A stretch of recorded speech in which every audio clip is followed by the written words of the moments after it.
This is our quarter one update for 2026. A couple things that we've been doing this year that have been successful. Last year, we brought in a tax reviewer, another CPA, who came in at the partner level review. She's been reviewing the entities that get to her from our managers. She's been working with the staff. We have produced and sent out K1 advisory letters. So a K1 is a pass-through business. It reports your income as an owner in that company. So we've never had K1 advisory levels before. A third of the K1s from our entities go out to outside partners. There's no what's going to happen at tax filing. It's not going to be a huge surprise if you have a overpayment. So that is our ultimate goal. And part of making sure that we can meet that is to inform those partners where we're not preparing the tax return. Second big process or platform change for us this tax season has been...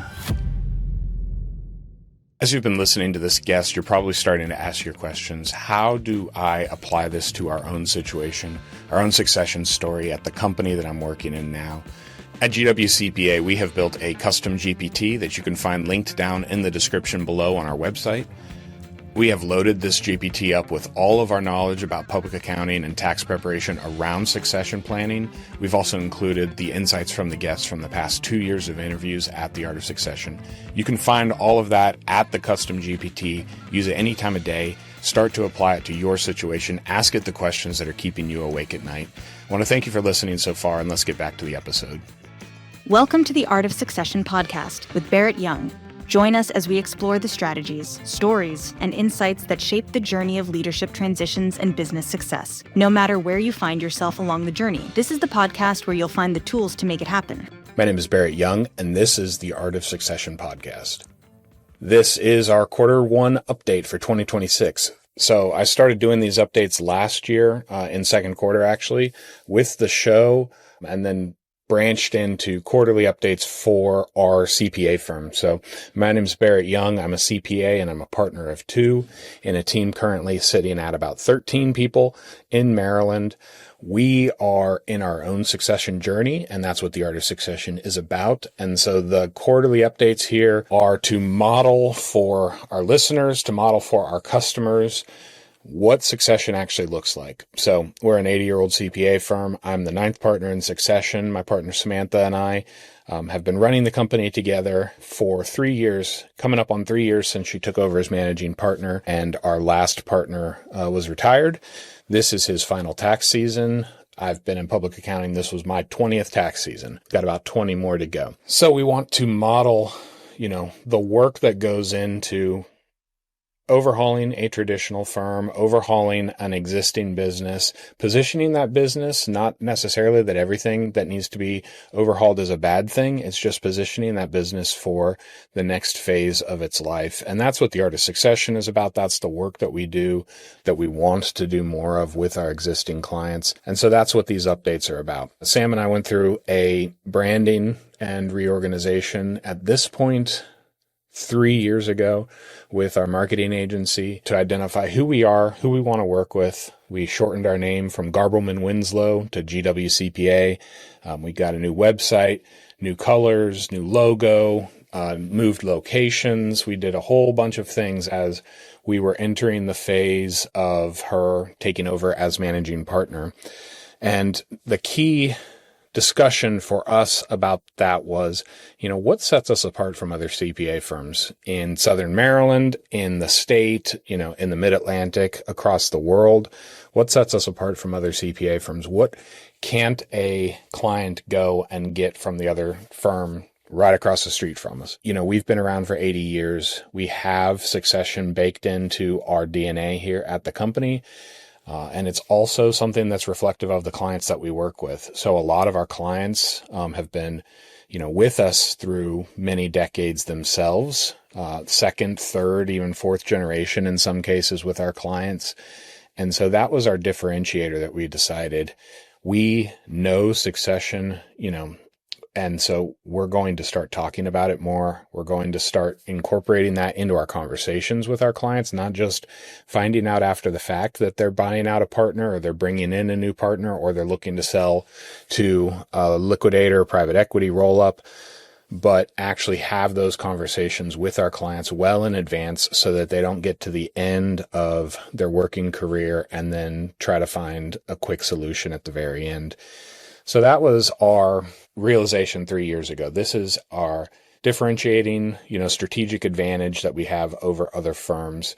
And so we have been baking that into our conversations. I've been building up the marketing of our company. Another thing we've never had really in the past. We've always had partners that do their own marketing, whatever they like to do, if it's mixers or golf or whatever the case might be. We have been building a marketing department over the past 3 years and really showing this is not something that you're going to get at every single firm.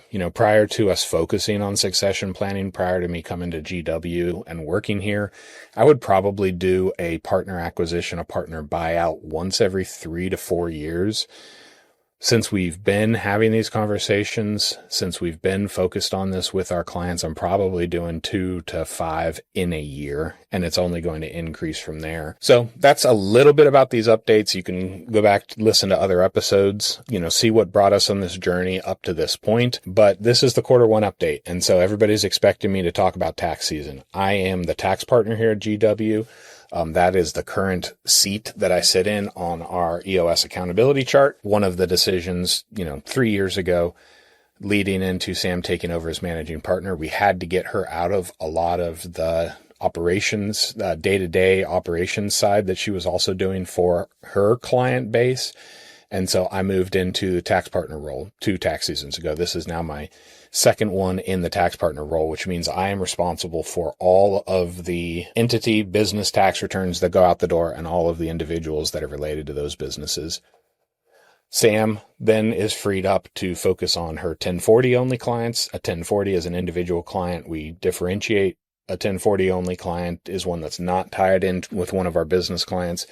She's only focusing on those right now and then running the company.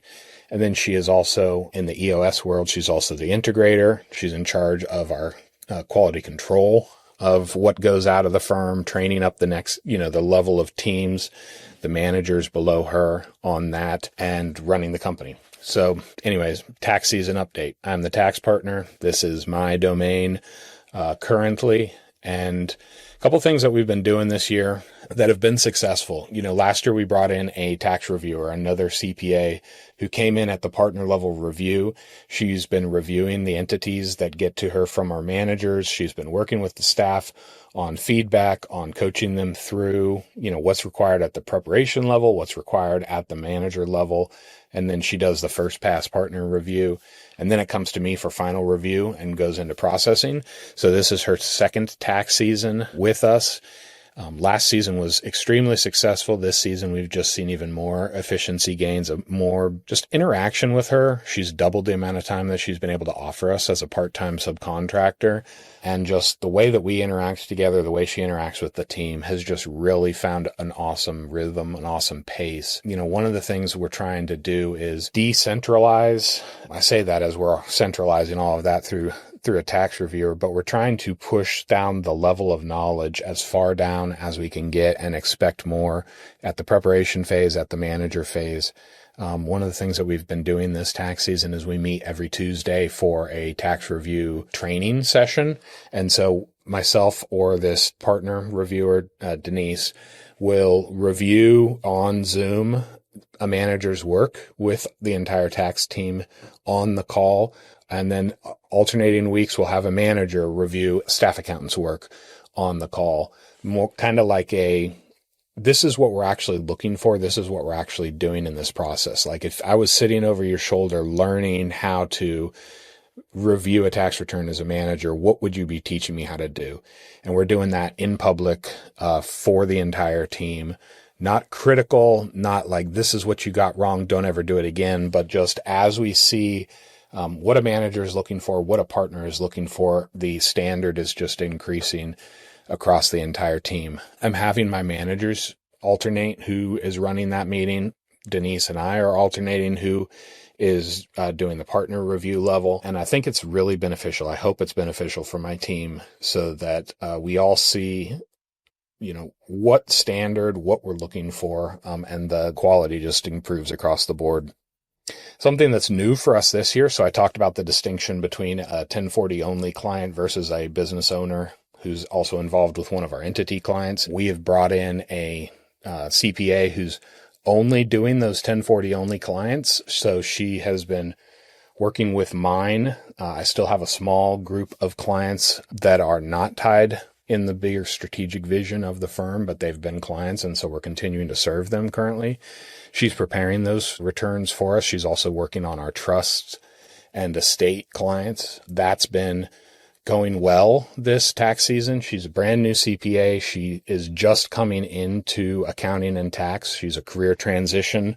She was actually a marketer, which is hilarious. She's a marketer that wants to become an accountant. I'm an accountant that wants to be a marketer. But I've been working with her on the 1040s, trying to keep those moving so that they don't end up at the back of my queue, the back of my priority, because that's not fair to those clients, even though I've got my attention elsewhere as the tax partner for all of our entity tax returns. So she's been working on those. We meet after, half dozen of those are completed. We review them together. We go over notes and we keep those moving throughout the door. So really my tax season this year is focused on those two people, answering questions from the team, handling training, handling any kind of worksheets that need to be created from scratch or, polished at the beginning of the tax season.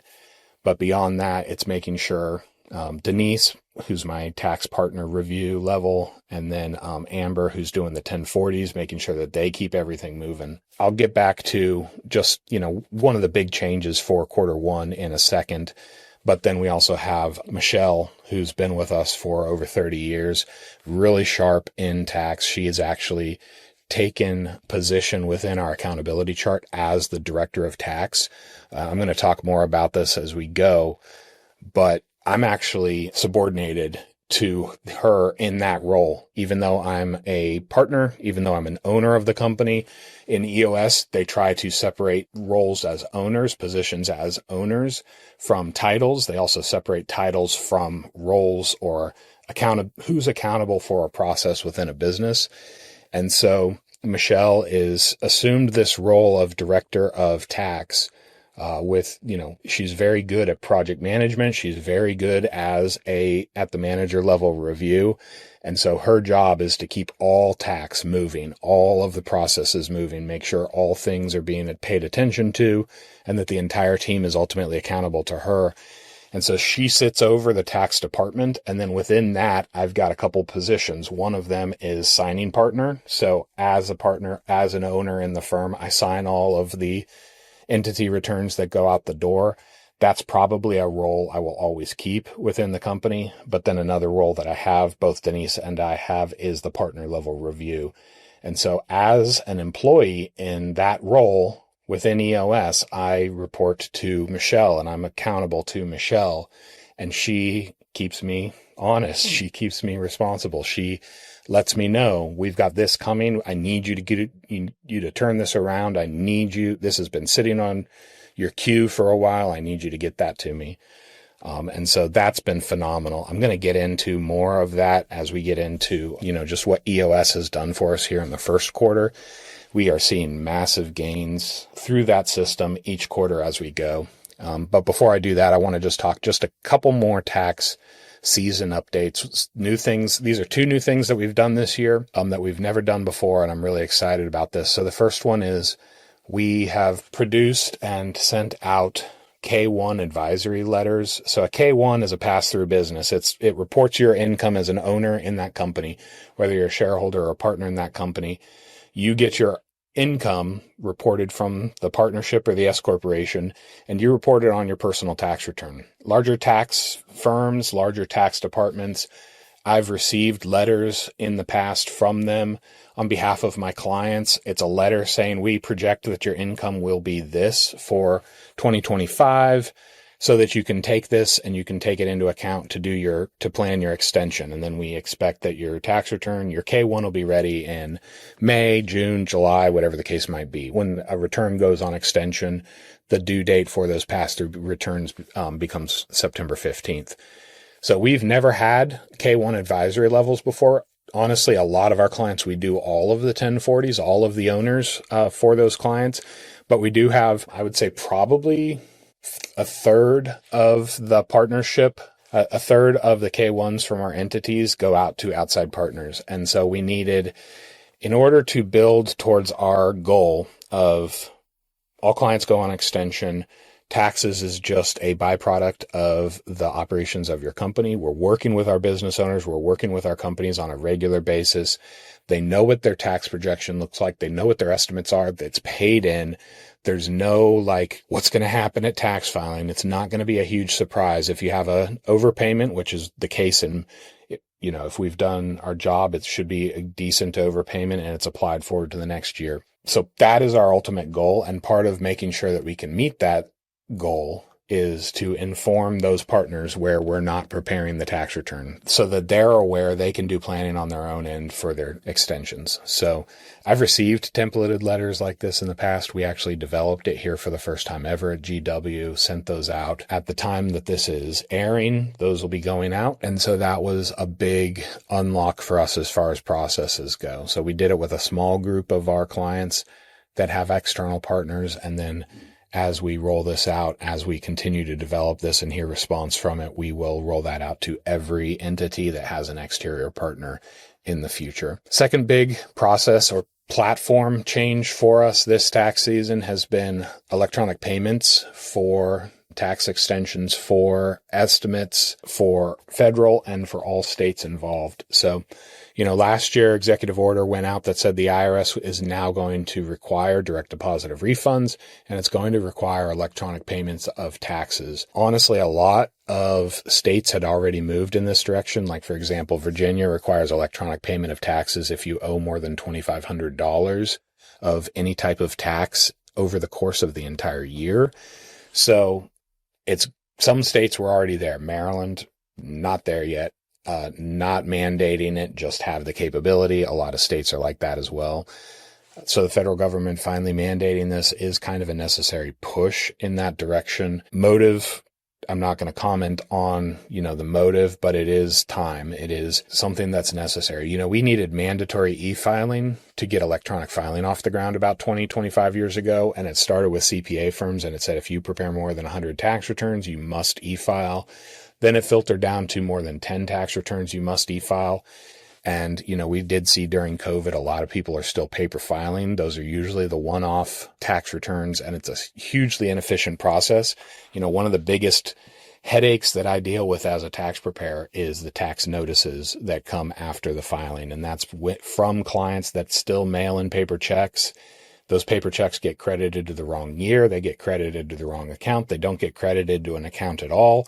I've had situations with the IRS where the IRS says you owe us money for your tax return, and it was a joint tax return because the spouse has an account on irs.gov, and she's got the business. She logs in and makes a payment, but the IRS is not matching up the payment under her Social Security number to the two Social Security numbers that are on that individual tax return. That's what I deal with times federal and state for every single client, and working with businesses, that's times federal and possibly 3 to 6 states for every single business, especially if you mail in checks, because you have to handwrite what year it goes on. You have to handwrite your Social Security number in the memo, because as soon as that check comes in the door in Annapolis or whichever state, they separate the check and the coupon, and they both go different directions to get entered, and hopefully they match up to the correct account again.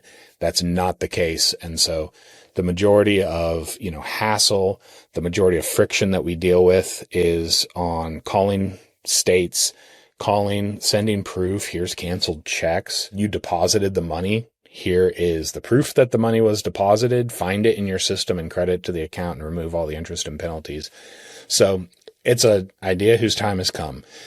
Electronic payments should be mandatory. It does take, someone with as strong willpower as the current president in order to force that on the IRS, and to hopefully force that. The states will follow suit, hopefully, because changing behavior in this case, Canada has had a system, and the platform we are using for this actually comes from Canada.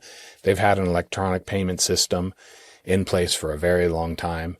New Zealand, Australia, where a lot of our software platforms come from, they don't even have checks. They don't even have paper checks down there. They haven't for 20 something years. So that's our other big platform that we've been rolling out. The headache of this, yes, states have had electronic payments. Federal government's had electronic payments. You can draft your payment with your tax return, send your electronic banking information, and they can pull it from they can pull it with the filing. The problem with that is it's all spread out all over the place. So 50 something states, every single one of them has a completely different website for different types of tax payments. No accountability, no usability, no centralized dashboard for me as the preparer to make sure those payments were made, to make sure those payments actually went through. So we're using a platform called Remedian. It came down from Canada. It is a complex system that they have encountered coming down here into the United States. I'm on kind of like their strategic U.S. adoption task force down here, have been working with them for the past year. And I'm like, you don't know what you're getting into with these states. But we've been rolling that out slowly to our clients this year with extension payments, with first quarter estimates that are due. It allows me as the preparer to put in the amounts, make sure that it's the right tax type, it's going to the right place, it's got the right dates, send that to the clients. They link their bank accounts on their end and then approve the payment. And I get a confirmation number that it's actually been received and accepted by those agencies. That's been a big missing piece. Is I would draft up an email, manually type everything out, send them paper coupons. They would have to print those out, attach them to checks, send them to the IRS in Maryland. They would forget they did it. I would check, did you send them? Oh, yes, I think so. And then we'd file the tax return and find out they made 3 out of 4 of the payments. They didn't make the 4th one. Or I've had cases where a client has sent the Maryland checks to the IRS and the IRS checks to Maryland. All sorts of issues over 20 years. And so this was a big piece of really making tax a byproduct, making it so it's not such a big deal. We have to cut down on the number of notices that our clients are receiving after the filing, because immediately they think we did something wrong. And more often than not, the issue is at the state level because their systems are antiquated, their processes are broken. They don't have good reporting. They don't have good follow-up to say that the payments were received. Maryland doesn't even send notices if they've changed your tax return unless they've changed it to a position where you owe them money. That's the only way that they send out notices. So that was a big push. That's been, like we said, incremental. Our goal is by this time next year, that will be adoption across our entire client base and mandated by us. If the states aren't going to mandate it, we are, because this is really where our clients need to move to. And it's going to become a defining deal breaker for clients that renew with us if they're not willing to do this moving forward. So that's a little bit about tax season. Let's talk about, where we are in the succession planning of the company. So I shared EOS, I shared the department heads. So we have been working with our EOS implementer now for since last summer. So we started with her in July. So it's been 9 months now that we've been working with her. The big change, or the big piece that fell into place in the first quarter, was finishing our accountability chart. Samantha and I finished our accountability chart. We looked at the company and, all of the different seats that were in the company. It's based on roles. It's not based on titles or assumed job responsibilities. It's, like I said, I'm a reviewer and I'm also the signer. So those are 2 different roles within the company. On the marketing side, we split head of marketing from head of business development or head of sales. Those are 2 different roles. Those are 2 different positions that are accountable within a company. So we did that with the entire company. It ended up having 65, 70 something roles within the entire company. I think I currently sit in like 14 different roles within the company. Sam's up there in double digits as well. A number of our staff are almost to double digits or high single digits. And so there's plenty of opportunity within our company. But, we are moving away from everything running through Samantha and I. That's the whole point of succession planning. Increasing the value of your business means that the business cannot flow through one key person that does everything and holds it all together. One person who is, needs to work 60, 70 hours to get 14 12, 13, 14 different roles finished on a timely basis. And so we are pushing down to the team, elevating team members to director roles. So through our accountability chart and working with our team, we have implemented a director of tax role, a director of bookkeeping role, and a director of attest role. Attest is accounting speak for financial statements. So we have elevated our 3 managers to these roles within the company. They have accountability and they have the team underneath them that works in those various roles. They have responsibilities for training, development, processes, and worksheets within each of those roles, really control and freedom to define how those roles grow.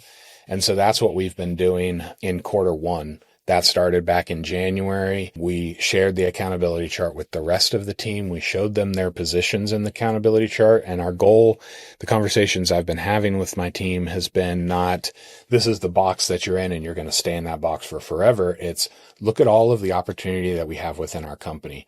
We've got all these other positions, and this is showing you where you can move up to or laterally or into a completely different responsibility within the company.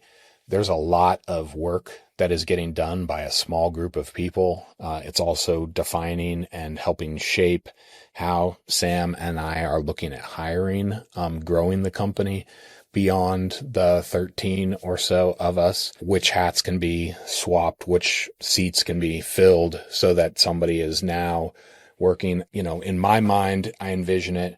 I'm never only going to be doing one thing. I would love to just be the visionary of the company and not fill any other roles, but that's probably not realistic at any kind of size.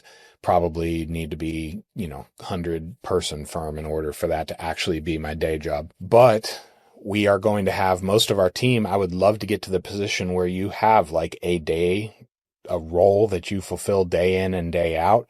And then you have like a monthly or quarterly responsibility kind of role. And so, for example, for me, I'm in the marketing seat. I do not necessarily think I'm a good marketing director for the company. That's one of the realizations that's come through this role development. I enjoy marketing, but I don't think I should be head of that department.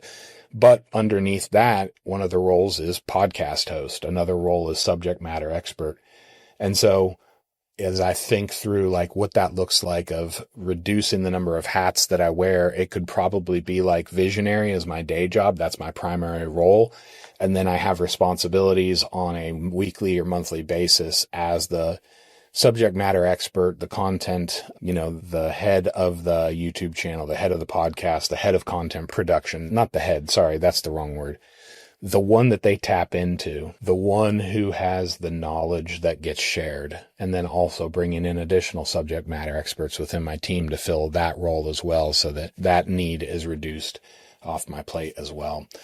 So that's what we've been doing with the accountability chart. That's been a big push for us. It's also, EOS runs on issues lists.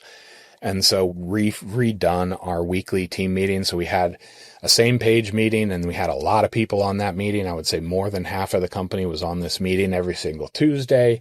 We have since pared that back, gotten it to you are on this meeting because you're sitting in this specific seat. And then we're working through our issues in that meeting. So it's not so much a checklist or a task list. Did you accomplish what you said you were going to do? It's more of this is a problem that we're facing in the company. What is the task? What is the problem? What is, the problem behind the problem? What needs to be done with that? So that's now what we do in our weekly level 10 meetings on Tuesday. And then now that each of our managers has a responsibility as a director of tax, we also have additional level 10 meetings that occur within the company. So we have a business development level 10. We have a firm administration level 10. We have that quality control seat that sits above the 3 tax directors.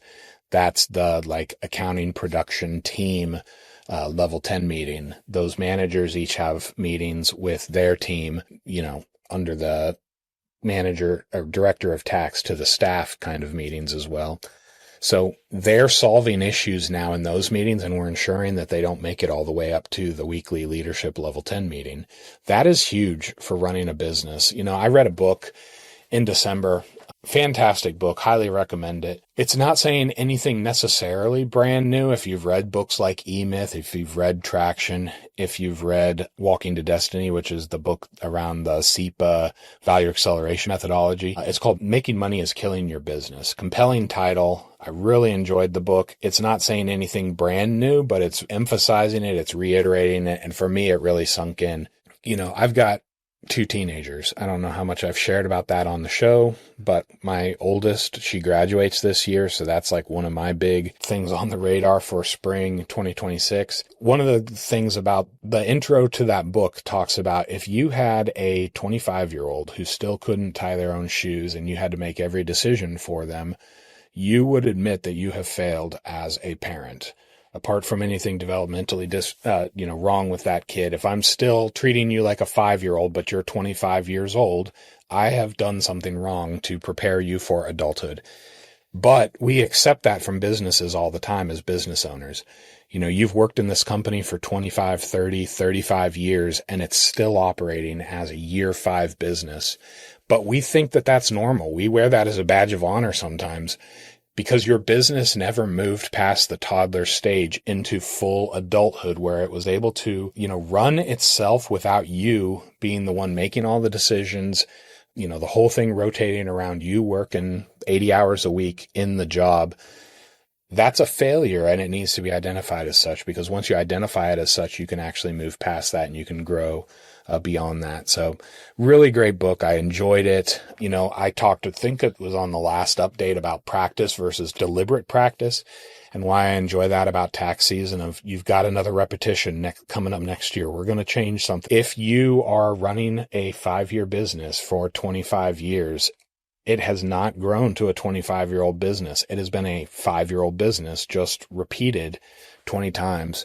That has a serious conversation with my partner about this as well. We say we're an 80-year-old CPA firm, but every single year, every single partner that has come through here, the business has risen or fallen based on who they were, what type of partner they were, how they ran the company during their time as managing partner. That's key man risk. That decreases the value of the company. That's one of the reasons the value of the company has not really grown beyond just the, cost of living, inflation adjustment over 80 years, because we've intentionally kept it.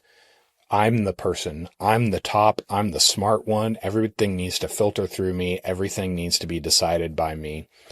And that's crippled the company. It's a lifestyle business. It's effectively been an 80-year-old lifestyle business. It's a company that stands on its own. It does rise or fall based on the current mix of who the owners are. So we are working on that. That's part of EOS. That's part of pushing the decisions down to the lower levels, so that in our leadership level 10s on Tuesdays, we are only spending our time on the most important decisions, the most important issues, the ones that need the combined brain power of everybody on that leadership team. If it is a process that can be solved by the tax team, it needs to be solved by the tax team with just a notification sent up that this is what we did. They do not all need to be decided by, the leadership team on a weekly basis.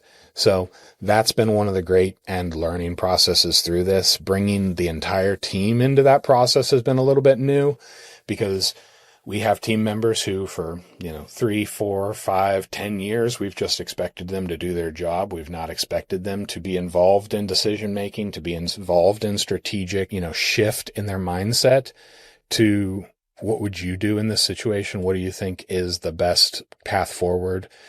Or, here are a couple options. Each of you take one and make your case. So that's been a little bit new for the team. I actually had this conversation with Denise. She's my tax review partner. We were talking about great bosses and bad bosses. And she said actually one of the best bosses she's ever had in her life, she couldn't stand him her first year working for him, because she would bring him a problem, and she was responsible for a branch in that firm that she was at. And he would come down and visit like once a week, and she would bring him a problem, and he'd sit there and he'd listen. And then he would do the most frustrating thing, she said. He would ask me questions about it. Rather than solve the problem, which I think a lot of us would love. I would love as a business owner if somebody else just told me all the answers to my problems. But rather than solve her problem, he would ask her questions. And she would get frustrated because she'd answer those questions and he would ask her more questions and he would ask her more questions. And it wasn't it was frustrating to her, but it was deliberate on his part. And she saw in the rear view as she moved on from there, or just in the continuing development relationship with that boss, she realized that what he was doing was teaching her judgment. And she became a better professional. She ultimately became a better professional somewhere else once she left there. And now as a business owner herself, because of him teaching her judgment. And I think, one of the problems, nobody grows up wanting to run a toddler 25-year-old company, but we want to be helpful. We want to be fast. We have all of this knowledge, and teaching that knowledge to other people is hard work. There are people that are going to get it quickly. There are people that it's going to take a long time for them to get it. And so we're just so busy doing the work for our customers. And we also like to be the helpful one. We like that our customers love working with us. We do like being, the center of attention, the name on the door kind of thing like that. And so we are used to responding quickly to need, quickly to problems, to fires that need to get put out, but to stop and push that back on your team and say, what would you do in this situation? You make the call. I'm going to back you on this, working on that. That's hard. That's hard work. We're talking about the 10-year vision of our company this spring, and we're going away to our strategic retreat in May, and I'm going to be sharing the 10-year vision of our company. Sam and I have been working on what does that look like 3 years from now. She retires in 5 years at this point. And so 3 years from now is, more than halfway to that point from where we are now. She does not expect that she will be highly involved in our strategic retreat 3 years from now. And so this is really her final push as managing partner of the company to make sure we're heading in that direction. And we've got the leadership team in place to be successful once she retires. But I'm going to be sharing the 10-year vision of the company. And as I'm thinking about this, succession planning has been like the heartbeat of my journey for the past 3 years, becoming an evaluation analyst, becoming a CPA, working in this with the podcast, with the YouTube channel. I have lived and breathed succession planning. Our team hasn't necessarily lived and breathed succession planning. They have continued to live and breathe accounting, bookkeeping, financial statements, tax returns. And so to help them see how these two things work together, I think this book, Making Money is Killing Your Business, this decentralization of decision-making, this reduction of key man risk, this building a business that can stand without you being involved in every single decision, I think that's ultimately what succession planning is for us as a template. It doesn't matter if your business is 3 years away from selling or 30 years away from selling. You should be working on your business growing beyond the toddler stage, growing to a position where it doesn't just provide you money as a business owner, it provides you money and time as a business owner, because it's not required on you to be, pulling 80 hours a week just to keep the business profitable. So that's what we're going to be sharing at the strategic retreat, how that kind of fits in. Not that everybody needs to become CPAs, not that everybody needs to become, be in the meetings where the actual succession planning happens, but this should be the heartbeat of our meetings with our clients on a quarterly or on a monthly basis, is making sure they're not ignoring this stuff, making sure they're having the difficult conversations. That's probably been one of the rewarding things of our client meetings through the end of the year, through renewal season, getting subscriptions signed, and then even here at the beginning of tax season has been in these conversations. We are bringing up, what's your plan for, exiting the company? What's your plan to bring in your son or your daughter who's been working there for 5 years, to bring her into the decision-making process? What are your plans for your own future? Even beyond that, hard conversations like, when's the last time you've had your will updated? What is the business plan if you were to, be incapacitated tomorrow? What is the plan? Have you had those conversations? That has come up, I think, in every client meeting that I've been in for the past 3 months. Some of it very organically because we do find that our clients are interested in this. They are asking questions. They are seeing our content elsewhere and hearing that we do this. But then we're also forcing it a little bit into the conversations because succession is not something that can happen 2 months from now. It's going to be a very low value of the company if you are not prepared for it. But again, because we want this to be the heartbeat of the meeting, if you're 30 years old and succession is nowhere on your radar, you should be growing the value of your company. You should be removing it from you as the key person. So that's our thesis. That's what we are testing in conversations with our clients, and we're seeing good response from that. And so that is something that our entire team can be involved in. This is why we're doing a software conversion. This is why we're doing a payroll conversion. This is why we are implementing AI and helping them think through their pricing model. This is what the monthly, even all the way down to the simplest thing we do, the monthly financial statements and the tax return. This is what this is serving, because we are making these changes. Is it positively being reflected in the numbers? We are making these changes. Are we up to date on our tax estimates and we know what our liability is so that we have money in order to implement the next phase of that, value acceleration? That is something I need every single person on board on the team talking about this with our clients, reminding them, holding them accountable, having those conversations, looking for areas for improvement, not necessarily so that we can sell and make more money, but so that we can serve our clients and make sure that they are in a better position at the exit of their company, whether they decide they want to exit at 40 years old or they want to, exit at 60, 70 years old. They're going to be in a better position because they worked with GW to get there. That has to be the heartbeat of our meetings. That's what we're going to constantly be drumming through our quarterly meetings, through our quarterly rocks with our clients. Where are you at on your, shoring up the risk within your business? Where are you at on growing the value? What's your goal for the next year? How do we break that down into quarterly rocks? How do we hold you accountable to that? How do we help you with that even though you're busy? How do we do this and that be the basis for every client meeting we have? If you're not interested in that, then you don't need to be a client here. You can go somewhere else and you can get a tax return. You can go somewhere else. You can get bookkeeping. You can go somewhere else and you can get financial analysis. But our goal here is you are working with GW. We are working on building a business that survives without the exertion of the primary owner. And that is what you come to us for. And succession planning is just like a final stage along that journey. So we're going to be sharing that in May. I'm excited about that as the visionary. I love that. I shared this with our EOS coach and Sam a couple, early in January leading up to the meeting. I'm like, as the big picture visionary guy, I'm like, what I'd really love to do at this meeting is I would love to get all of our team in a room and ask them where they want to be in 10 years. And, this is something I'm very interested in. I want to make sure if I'm building a company that's heading in this direction in 10 years, that it's something that resonates with the team, that it's something that aligns with where they want to go. I don't expect them to vote. I don't expect them to, us to get majority approval in order to head this direction, but I do want to make sure it's not something that is completely contrary to, our core values here as the firm. So anyways, I want to know what their goals are, personal goals for their life. Where do you want to be in 10 years? Some of them will be entering their, 30s in 10 years. Some of them will be entering their 60s in 10 years.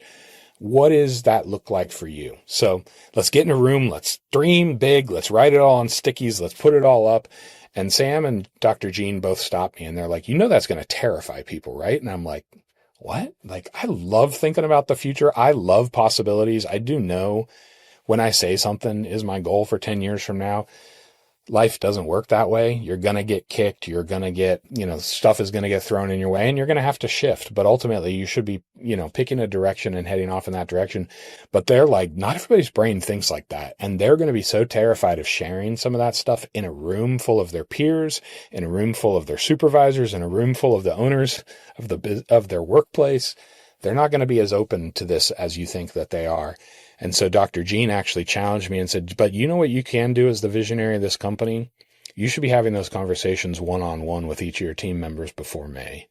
And so that's what I did back in January and February, met with every single one of my team on a one-time basis. We'll probably do this, check in twice a year, once a year, something like that. I shared with Dr. Jean and Sam, I'm like, thank you so much for pushing me to do that, because this is probably the most fun thing I've done in the past year, 6 months at least, with this company. The most fun project, the most rewarding conversations, hearing from my team on a personal level. And I go into it, I'm saying, look, I'm not looking for a checklist and you have to accomplish these 5 things in order to be successful or not. You don't even necessarily need to be here or say that you will still be here.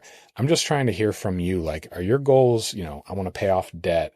I want to travel some more. I want to be able to move to, close to my parents. I want to start a family. I want to buy a house. I don't want to be in public accounting. I do want to find, something that really gets me excited. And then talking with them, no judgment, no accountability. I know that's terrible, but really just getting them dreaming about it, thinking about it. I'm not trying to cause existential crises among my team, but 10 years is going to be up before you know it. And I have in my own life picked directions where I want to be. 10 years from now, I'll be 52 years old. This is what I want. I'll have 28-year-old and a 26-year-old adult children. This is what I want, the position I want my life to be in for my last 10 years in the profession. That's like general principles, rules, guidelines kind of thing of what I want it to look like. So trying to model that for them. I didn't actually even talk about this, but another really exciting piece that's come out of EOS for us is we have one of our team members, Jenna, who just came back on board with us back in the fall. She sits in the director of attest services. She's really sharp on the financial statements, the attention to detail, the compliance side of checklists and everything like that. We have also put her into a different role of team developer within our company. So up to this point, team development was dependent on who your manager was and who their partner was that they reported to. We would do annual reviews with salary renegotiation, all that kind of stuff. But we've never really had one person that oversees the entire team and has conversations with them we're starting it off on a quarterly basis to help them identify what a year from now looks like, what 3 years from now looks like, and break that down into, okay, this is the next step for, this coming quarter. Somebody that works not just with the accountants, but with the admin across the entire team, in a team development role.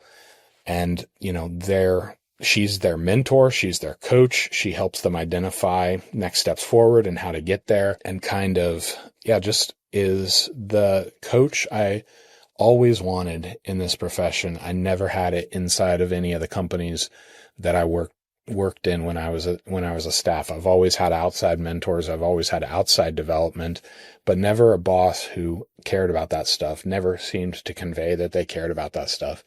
And I've told Jenna, and, Sam and I are on the same page on this. Our goal is not to put a barrier between us and our team either. They should still feel free, like they can come to us and ask us questions and get, insight into their own direction from us as well. But we do want Jenna in that position as one of her roles, developing the team, working on, professional development, direction for their career, different things like that. And also, Jenna was with us for 6 or 7, 8 years, I think, and then left us and went to government, left public accounting behind entirely, and then came back to us after 6 years. My own journey is very similar. I left public accounting thinking I hated public accounting, and then went out on my own and started my own company, and then ended up coming back to public accounting. She can provide them that kind of insight too, of this, you aren't happy here or you don't think this is a good fit. Sam and Barrett want to hear from you, and they will help you find, somewhere where you can do work you love for clients that you enjoy, and not just look forward to Friday night every single week. So that's one of the things I'm also excited about. Long-term vision for the company is building out a team development role, and Jenna is piloting that for us right now, and I'm really excited about that. I haven't talked about AI on this update, and we're coming up on the end. I was having a conversation with a team member, and I was sharing with her my, the 10-year vision that we're going to be talking about, strategic planning. And she said something that I got insight from. She said, if you've got the vision, you've already determined the direction that we are going, I don't feel like you need us anymore. And I had to stop her and I had to say, look, I am setting the vision for the company. I am setting the direction that we are going to head in. I cannot get there without the team. The team needs to be doing their job. They need to not just do it like a cog. They need to be adding their own critical thinking, their own judgment, their own decision making to their role within the company, or else we're never going to get in that direction. You know, I've been using this analogy of a captain with a ship, and it's like I think land is that direction. We're going to sail that direction. I have the context. I have the charts, the stars, the nautical training, all of that kind of stuff to make the decisions for the direction that the ship is heading in. But I need every single person waking up every single day, doing their post to the best of their abilities, making the small decisions, the judgment that's necessary, that can't wait for the captain to wake up to make the decision. There's responsibility there. Talk about AI. I have no idea what 10 years from now, how accounting is going to change. I just know it is going to be changed. And so I need the entire team at the best of their abilities with the roles that they have, the judgment that they've been developing to help us build a firm that is ready for that new world 10 years from now. I can't do this by myself. Sam and I can't do this, just the two of us. I can't even do it with pick two of the team members and, the four of us do it and the rest of everybody just comes along for the ride. If you are on this bus, we need you on this bus to work in the direction that this bus is going. If you are on the ship, you're not a passenger. You are a crewman. You are working in this direction. It's still my responsibility to say this is the direction we are going, and the captain goes down with his ship. But that is ultimately, I need everybody doing the work in order to get us there and in order to prepare our firm for what it looks like 10 years from now. I have ideas. I have, insight. I have all this different perspective that I'm bringing together on a regular basis. But when it comes down to the day to day and how does this impact that type of client? What are the decisions that need to be made over here on this type of service that we do? I need all hands for that. And so there's tons of room here for you to be creative, for you to be at your best, to be the professional that you want to be for your career, for the future of the company. And so there's tons of need for that. Even if I have said this is where we're going, the direction we're going 10 years from now, that's to give a vision. That's not to designate every single step along the way. I can't. I don't have those skills. I don't have the capacity to be able to handle all those decisions. That's what I need. People who are trained and who agree with that vision to say, this is what we're going to work to together to get the company there. So, all right, this has been a long episode already. I didn't cover everything that I wanted to cover, but I'm going to talk about quarter two. So some of the big changes, some of the big things we're testing in quarter two. Quarter two is about that strategic vision, strategic retreat, sharing that 10-year plan with the entire team, breaking it down into what it looks like for our next 3-year picture, strategic retreat 2029. These are the things that we need to accomplish in order to move us in that direction. I'm not going to share any of those 10-year vision things on this episode. I'll share those in the second quarter update because I need to share them with my team before I share them publicly on the podcast. But, that's our focus on quarter two, is sharing that and coming back from Rehoboth Beach, hitting the ground running, excited about that and figuring out how we break that down into a year from now and our quarterly rocks along the way. My focus in quarter two is on sales conversions and building strategic relationships. So I'm working with a couple people, financial advisors, attorneys, around succession planning, around CPA, exit planning, working on strategic partnerships. What could we do for that community to bring business in to GWCPA? They have the relationship. How do we augment that relationship and fill our specific seat within that conversation? Sales conversions. I've been doing marketing a lot for the past 3 years. It needs to lead to specific conversions. And so working on this, then this, then this, like that pipeline, that customer journey, that's going to be a big focus, probably starting in quarter two and continuing over the course of the next year, possibly bringing in a sales coach, working on business development across the team, teaching them how to, identify an ideal client and have those conversations as well. That might be, a Q3 or Q4 goal along the same lines. And then quarter two, like I said, my daughter is graduating from high school this year. She'll be 18. No, this will air a couple days before her 18th birthday. And my son's going to be 16 2 days later. So they're 2 years and 2 days apart from each other. Being a dad of teenagers has been awesome. I absolutely love it. I'm super proud of the adults that they are becoming, the judgment they are making, the decisions that they are making. Some of them make me cringe. Some of them make me very nervous for the future and for, how those things are going to pan out. But I'm also like holding myself back and saying, you need to let them, you need to let them make decisions and fail the same way I needed to learn how to do that, safely fail.